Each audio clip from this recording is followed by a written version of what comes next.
వన మహోత్సవ కార్యక్రమాన్ని అందరూ సామాజిక బాధ్యతగా తీసుకోవాలని మనస్ఫూర్తిగా అభ్యర్థిస్తున్నాను. పర్యావరణ సమతుల్యత కోసం పచ్చదనాన్ని పెంచాలి అనేది ఎన్డీఏ కూటమి ప్రభుత్వ లక్ష్యం.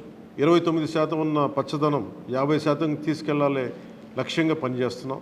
ఈ వన మహోత్సవ కార్యక్రమంలో మరొక ముఖ్య విషయం, వృక్షజాతుల ఎంపిక చాలా కీలకం.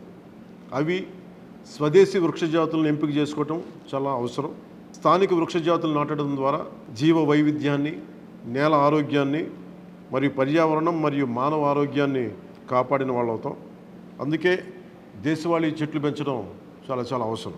మన దేశ భూ వాతావరణ జీవ వైవిధ్యాన్ని ముప్పు కలిగించే అన్య దేశ జాతుల్ని నాటడం మనందరం మానుకోవాలి.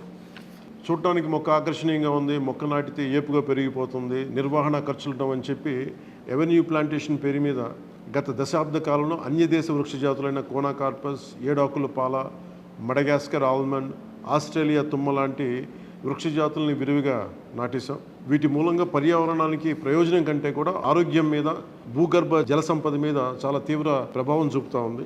అందరూ ఆ ప్రాంత జీవ వైవిధ్యాన్ని పెంపొందించే స్వదేశీ జాతులను మాత్రమే నాటాలి అనేది ఏ దేశపు వృక్ష శాస్త్రజ్ఞుల్ని అడిగినా చెప్పే మాట ఇది.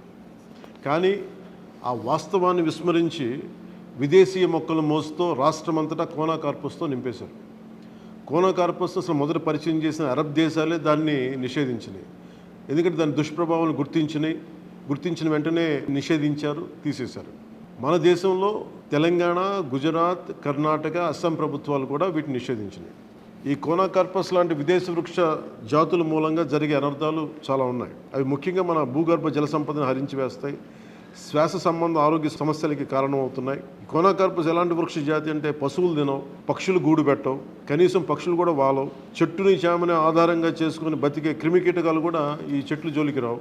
పక్షులే దూరంగా ఉండే ఈ మొక్కల్ని మనం మోజులో పడి ఎందుకు వేయాలి అనేది కీలకమైన ప్రశ్న.